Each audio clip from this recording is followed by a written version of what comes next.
So welcome to our retro wool farmhouse block of the month. It's a really long name, but that's what Fig Tree has named it, so that's what we'll go with.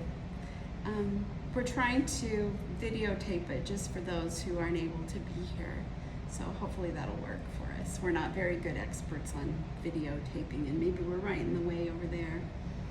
I'm Marianne, and this is Jen. And Jen actually started the retro wool farmhouse block just on her own a few years ago. And then we were looking for a block of the month. And I said, well, I think this one would be a fun one to do. And so we've kind of teamed up just a little bit. This is mine that I have finished. Jen's still working on hers because she's a perfectionist. No, I'm slow. I'm very slow stitcher. But she's going to help us too, give us some hints on doing your blocks. I found that in some ways, I love the designs of Fig Tree, but sometimes the instructions are a little confusing to me. And for that reason, I have changed up a few little things. One thing that I felt a little bit frustrated with was the Irish chain part of it.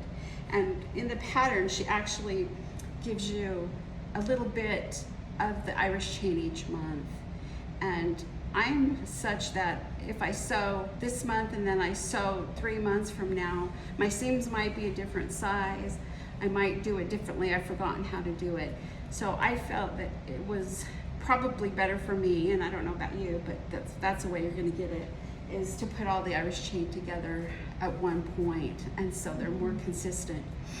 So each month, instead of getting a big block of fabric for your backgrounds and a big chunk of wool of each wool, you'll get just the wools and the background for each of the blocks.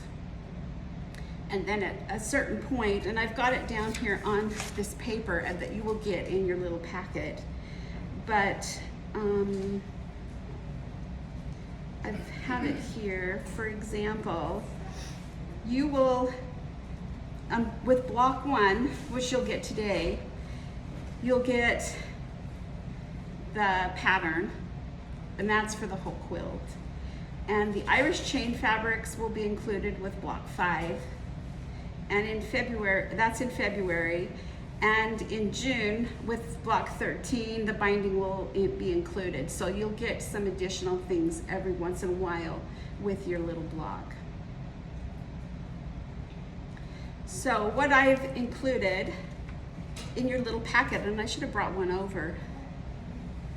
I can text Kathy, maybe she can bring over one. But you have a little packet that has your first block, and it has your pattern, your first block, and then it also has a color guide. I know the colors that she has them all named, but I had a hard time figuring out what color was what because they didn't always match up with what I would expect for that color. So I have put together a little color guide. They may not be perfectly accurate because each dye that we get a little bit different color, and all of these wools are hand dyed. But hopefully this will help you identify what color is which when you get your kits. I've also included a little handout on doing applique with wool, and I'll be doing a little demo today, and I know all of you may not do it exactly like I do it, and that's just great, that's fine. You can do it however you want. But I'll give you some ideas on how I do wool applique, and then we'll go from there. Do you have any questions about that? Have any of you not done any wool applique before? Okay, so we do have some beginners, and that's good. So those of you who are experienced, you can just listen and ignore or whatever you want to do. I always tell people that quilting advice is like advice from your mom. You listen and then you go home and you do what you want. So you don't always have to do it like I do it. I think that's what makes each quilt individual and fun, because each one's going to look a little bit different even though you get almost the same fabrics each time. So I think maybe I'll start with the demo since Jen went over to get one of the packets. Oh, one other thing too is I have put together a little thread kit with wool threads if you're going to do it with wool applique. If you're interested in one of these, we have them over on the counter at the front of the shop. They're $42.99. It has the boats and all the threads that you probably will need. You possibly may need more of one color as you go on, and I think I'll have a little basket or something if you need another color, another bobbin of a certain color that you can purchase when you come over. Come on in. So if you'd like one of these, they are over at the shop. There are a couple of them that we put in donuts because we ran out of bobbin boats, but it's the same thing, and the price for 2 bobbin boats is the same as 1 donut, so it worked out that way. And today, is there a discount? You can get a discount. Just tell them that you're in the class over here. Yeah. Because people at the cash register don't always know. Here's Jen, so maybe I'll show you that first. Thank you. I never remember everything. That's a lot for her. Yours is actually cuter than this because I ran out of envelopes. But yours has a little cute little sticker on it. I know. So your kit for the block will look like this. It will have the background that you need for the block each month, and then it will have the wools that you need. I've also included just a little handout that tells you kind of about the block of the month. You may have additional questions, but feel free to ask. And then this is just a little handout on doing applique. Here's your color guide and your pattern. So that will be your first month. Now I told somebody every month it won't be so fancy or nor so cute, but the first month you're very lucky. And do you want to talk about the subscription? Sure, yeah, you betcha.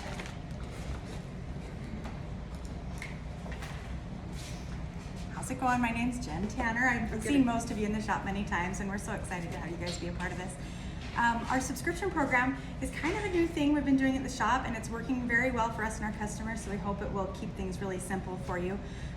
When you registered, when you signed up for your first fee, it covers your pattern and getting you going in the month, holding your spot in this place, in the block of the month.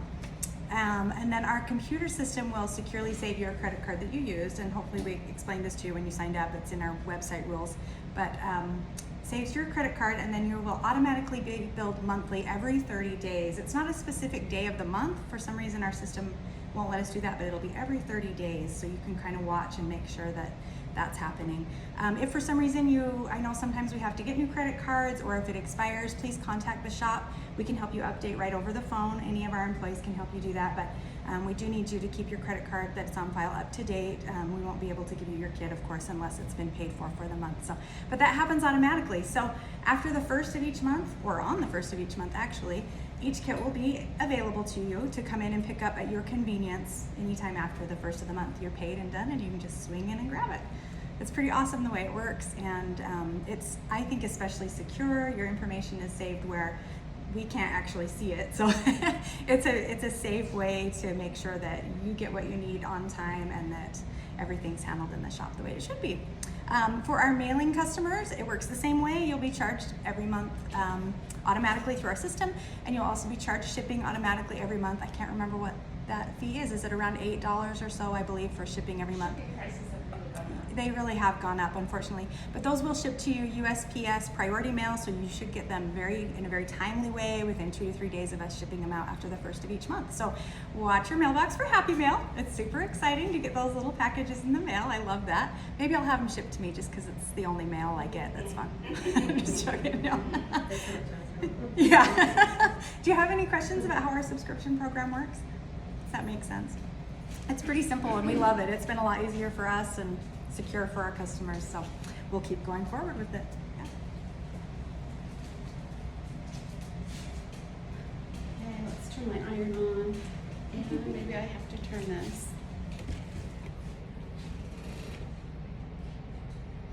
So like I mentioned, wool applique can be done many ways. And because it's sort of a new thing, you'll find each designer has different instructions for doing wool applique.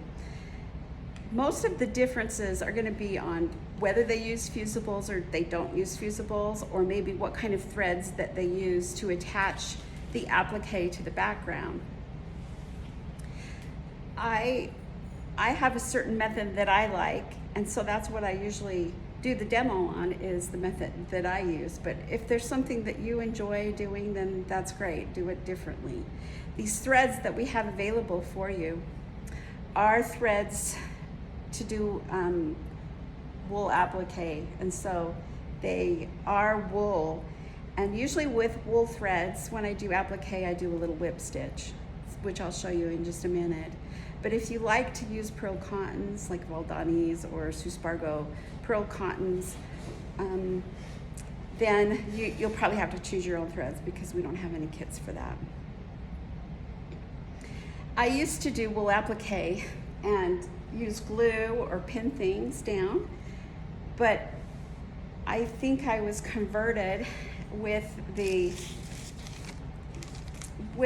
started bringing out soft fuse.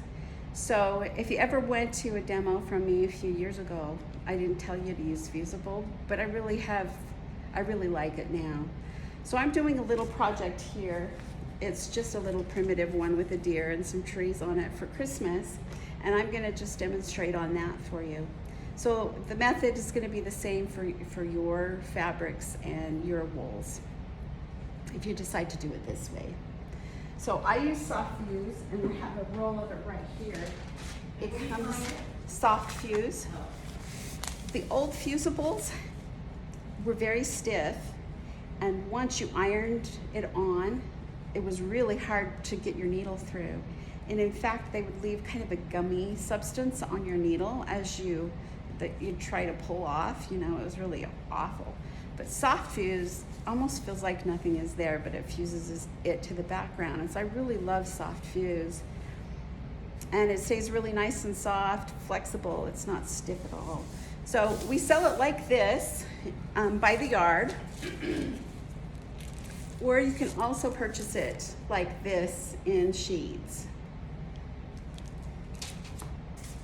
I have a question. Yeah.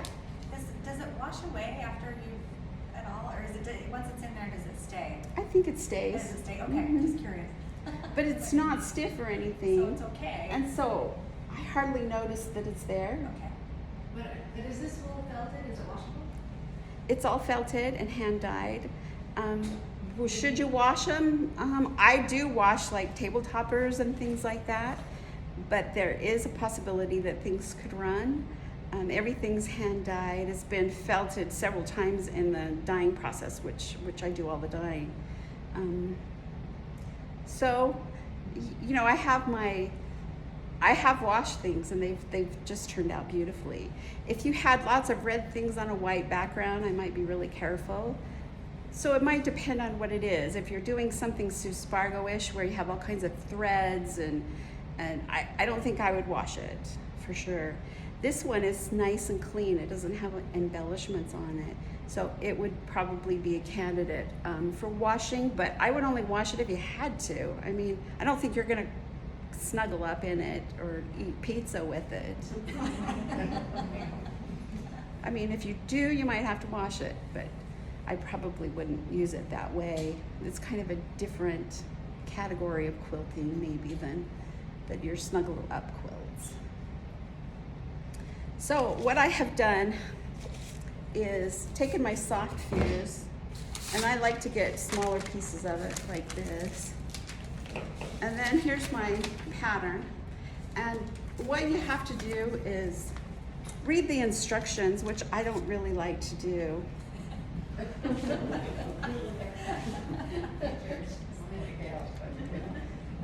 But in the instructions, it should tell you if the things are reversed or if they're not reversed. If it doesn't say anything, then they're probably not reversed, but you sort of need to look at that. Our friend Kathy did one where, what did it say? Something, and all the E's were backwards, you know, or home or something, so then it was like, no, or backwards. So if you are using a fusible, then the patterns need to be reversed, or you get the mirror image of it. But if it's all symmetrical, then it doesn't matter.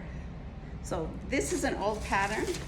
This one that I'm using right here, nothing on any of her patterns are reversed, but usually they're symmetrical, so it doesn't matter. So I'm going to draw the little hearts on here. So I just get the pattern, I put my soft fuse on top, and with a pencil, pens don't work on this, I just draw the outline. You can use a mechanical pencil, which works really nicely. Looks like I've got 2 of those and 1 of this size. Some pattern makers are better at putting it all together and showing you where things go. Sometimes you have to look at the picture. So it really depends on the designer. There's a new designer called Jerome Thomas, and his things are very self-explanatory. So try some new designers. And this one you are kind of free form, so she kind of lets you do it how you want to do it. So if you're really like it spelled out for you, this may not be the pattern maker for you. So I've got a hot iron here, and I actually put the iron on the hottest temperature, and I make sure there's steam in it. That's like SeaWorld. And then I usually just trim off the parts that might stick to the ironing board on this fusible, because I don't want it to stick to the ironing board, because then our boss gets mad. So I'm going to put all these things that are going to be white on here. There's a couple of deer. I love how Marianne's always just like, I'm over here. Jen's a real perfectionist, and so I love that you can do that. It's awesome. fit these guys on here. Okay, so these are all the things that need to be white. There's quite a few. They're all gonna fit. And then I just get my hot iron, and it just takes literally a couple of seconds for the soft fuse to fuse onto here. And I don't want to smash the wool, so I don't want to press really hard. I kind of hold the iron up and let that steam do it. So everything's stuck on there. Here's my red hearts. And there's some little berries, which I'll do later. Berries are kind of hard to stick. So what I would do with the berries is I would draw the little berries on a piece of fusible. So it would probably be bigger than this, but I'd have, and I'll do it in a minute later. So I'm gonna draw all my berries on a piece of fusible, and then I'm gonna fuse it on and then cut out all the berries from that. But here's my little hearts. And it just takes a couple of seconds. And then I'm gonna use my really good scissors, because if you use a regular pair of sewing shears, usually you'll find that the wool slips back and it doesn't cut really nicely. But I love these micro serrated scissors. This one is Karen K. Buckley. This is the medium size, which is my favorite. Jen uses a smaller one that has a little serrated edge. Same person, it's Karen K. Buckley. I think there's a Kai brand that's really good that has a micro serrated edge. There's also a purple one with a purple handle that's just a little bit bigger, that's nice too. And it's Karen K. Buckley. So any of those are great. They just grab the wool and you can cut so nicely. So then I'm going to cut this out. They have a really fine point on the end too, so when you're getting into some of those little flower, little tiny valleys, they just get right in there and snip tight. Just don't let your husband use them as a screwdriver, because then they don't have a very good point. We do. Actually, we're out of them. Out of this size, but we have the other sizes. So you can see that I can cut these out on the line. And I have my little hearts. So before I put them on the background, I'm gonna pull the paper off. Remember that, because on the back is your fusible. Then I place everything on the block or on the mat, and I fuse everything at one time. Then everything's ready to go. I can go on a trip, I can go in the car. Some people will do layer upon layer, but I like to just get everything fused on there. Just be really careful that you're not smashing it. You don't want your wool, you want your wool to maintain that loftiness. You don't want to smash it. So I kind of keep my iron off the wool and use more steam. And then just press it lightly. I don't want to smash it down so it flattens it out. And if you do that, you can maintain that loftiness that you want with the wool.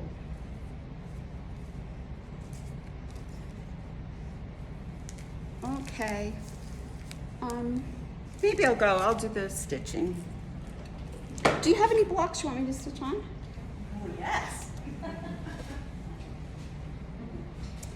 I like to use a 24 chenille needle when I'm using a wool thread. This is a Primitive Gatherings one because I can tell because the different brands are going to be slightly different sizes. So a Sue Spargo one's going to be just a slightly bigger. Same with a John James. So even though it's the same number, it may differ just a little bit between the brands. And I have little short stubby hands, and so the Primitive Gatherings one I really like. Some people like a longer needle, so you may want to go with a different one. You might try them all out. Are you recommending that in the instructions, the size of needle? Because Yeah. not really- 24 chenille. And yeah, What's the difference between the chenille and the embroidery needle? an embroidery will be longer, a longer needle, and the shape of the eye is just a little bit different. The embroidery has a long needle, but the chenille needle has an even longer eye. Oh,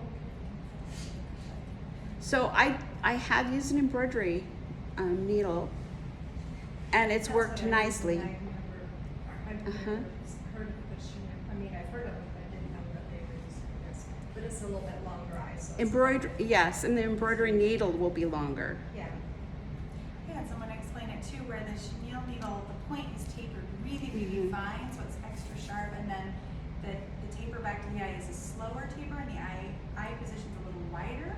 So it's gonna create, pierce into your fabric with a nice fine point, but as you pull it through, it opens your fabric up to allow that larger thread to pull through a little cleaner too. So that shape of the needle does help with the thicker thread piercing through a cotton fabric. Good. Yeah. What I usually do, and I have these bobbin keepers that have all these colors in them, so it may not relate to your project that you're doing, because you have a few number and they should match. And one thing I have to say is that these are unusual colors, and we don't always have threads that are perfect matches, but I've done my best to try to give you a variety of things that will match your wools. You're welcome to choose other colors or whatever. Yeah. Is it Aurifil wool? It's Aurifil or it's Sue Spargo. There's a variety just to get the colors that I needed. Okay. So I do have a thread list up here of the ones that I put in the little kits if you want to take one of those. It's a combination of Sue Spargo and Aurifil, which are both 50% wool and 50% acrylic. And to tell you the truth, I really can't tell the difference between them. They're both the same fibers. The same fibers. So even though it says wool, it's not 100%. No, it's not. They put the acrylic in it for strength. So both of them are the same fiber content. So The wool threads aren't in a combination, I mean, like threads like the pearl cotton, you can take 2 or 3 strands. The wool is one thing, right? yeah. So what I'm going to do is find a color that matches as closely as I can. I'm always amazed if I have to pick a darker or lighter thread color, how well it really blends when you really start stitching. So if it's not a perfect match, don't panic. really it does blend a lot better than you think it will, even though it's not a perfect match. So I don't want a really long piece of thread, probably 18 inches, because the wool, and we call it wool thread even though it's a blend. It'll wear out if you use too long of a piece. That's pretty long actually. So do y'all know how to thread wool into a needle? If you've threaded yarn before, it's the same method as threading yarn. So you can see how the end of this splays out and it's all fuzzy, and if you try to put that through the needle, it's really, really hard. So what you do, and it's hard for all of you to see probably from here, but you bend your thread over the eye of the needle and you pinch it really tight with your finger, and then you just push it through the eye. And if you practice for 15 minutes, then you'll have it down and you can do it super easily. I mean, it threads every time for me now that I've done it at least 1 million times, I'm sure. So I can't really see it. So is that a loop? It is. It's a loop. And Yes. it's a loop? And I always put a quilter's knot at the end of my wool. So to make a quilter's knot, you kind of make a T or an X. And then it's kind of like making a French knot. I wrap it 3 times and then I pinch it with my finger and pull it to the end. So it makes a large knot. And what that does, especially if you have a wool background, these are a cotton linen blend on your backgrounds, but if you have a wool background, it's a kind of an opener, more open weave, and so if you have a really tiny knot, it often will pull right through, so you need a big knot at the end. One thing I did again with the quilter's knot is somebody taught it to me, and I went home and looked up a tutorial on quilter's knot, and I did it 100 times while I was watching a movie, and then I had it down. So just a little bit of practice and you'll get that quilter's knot. I mean, I can about do it in my sleep now. So what I'm gonna do is bring my thread up into my wool about 1/8 of an inch. And then my needle comes off the wool into the background and then back up into the wool. So this is called a whip stitch. My friend Kathy calls it a primitive stitch. I can do it a lot faster than a blanket stitch, which some people like to do. But I'll come around and show you my stitch. They're about 1/8 of an inch apart and about 1/8 of an inch deep. And if you have a wool that tends to fray, maybe one that has a little bit of a texture in it, you may have to put your stitches a little closer together, and you may have to put your stitches a little deeper into the wool. But I'm going to come and show you a little closer.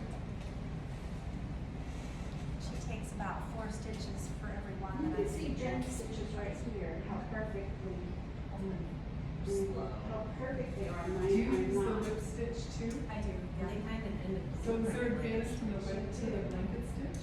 So I'm just The blanket stitch will kind of help finish the edge a little bit, if, like she's saying, you got a rougher background. So the It will give you a angle little is under thicker edge, but I prefer so whip it's stitch. perfectly parallel. Yeah, like this. Okay, exactly. It's just less bulky around the edge, it blends in with the wool a little better, so it disappears. More than a blanket stitch is a little more decorative, maybe. Does the whip stitch go faster than Yes. the Yeah. It looks like it. Does for me anyway. Because the behind is the parallel in the back of the work. So you can see Jen's beautiful little stitches there. Mine are always straight, which is hers.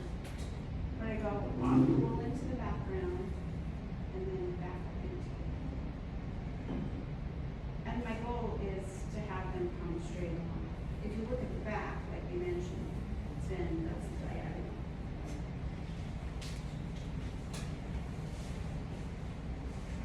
So here, I'm going to come into the wool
your backgrounds just slightly bigger than you need them. So wait until after you stitch it to trim them down to the correct size. So yeah, they're a little bit bigger than you need them. But take that into account when you do your placement, because I have a tendency to go outside the lines, you know? So it's always a good idea to even do a chalk line on it, so you're not gonna go outside the lines. And you can see on Jen's, she's done a little zigzag around the edge because the fabric tends to fray just a little bit. So you're welcome to come look at this, and Jen's gonna talk to you about some other things about the fabric and everything too. Yeah. We use a stabilizer on the back, like S1. Once in a while, if I have a really lightweight fabric, usually a cotton fabric, I'll put a stabilizer on the back, and usually it's like an SF 101, we sometimes call it Stacy. But this one is a cotton linen blend. It's just a little bit heavier than most cotton fabrics, and so I didn't find a need to put anything on the back. Okay, Jen, you want to talk? Don't trip. Don't trip over the things. Let's see. This is a good place to start talking about the fabrics. This, like Marianne said, the fabric we're using on this background is a cotton linen blend. It's called Essex Linen by Robert Kaufman. We carry several colors of it in the shop, but we love this black and white. It's probably our favorite go-to substrate for projects like this. If you're familiar with shot cotton, it's a similar weave to a shot cotton, but of course the cotton linen blend gives it a little heavier weight to it, so it's beautiful for stitching on, but it's also still light and flexible. The cotton in it keeps it soft, so it's not stiff like a linen. It washes beautifully. When they produce these linens, you can see I've got white threads sticking out the top on this side, and if you look at this edge, they're black threads sticking out the top. So when they weave it, the warp thread is one color on the loom and the weft thread is another. And the dye is inherent in the threads. They are yarn dyed threads. So you're getting a really beautiful, almost a luminescence as the fabric moves. You can see kind of almost a nap to it. You'll notice as you're cutting and working with your fabrics, if your fabric's turned this way, it looks kind of one shade of gray, and if you turn it another way, it changes color a little bit. So, I can't remember, did you say you were particular about yours? And I wasn't. She's unusual, so- because she's yeah. usually the particular. I'm usually the particular one, so we traded places on Yeah. this one. Yeah, I decided right off the bat I wasn't gonna worry about that because it might drive me crazy, and I actually really like the depth that it adds to the finished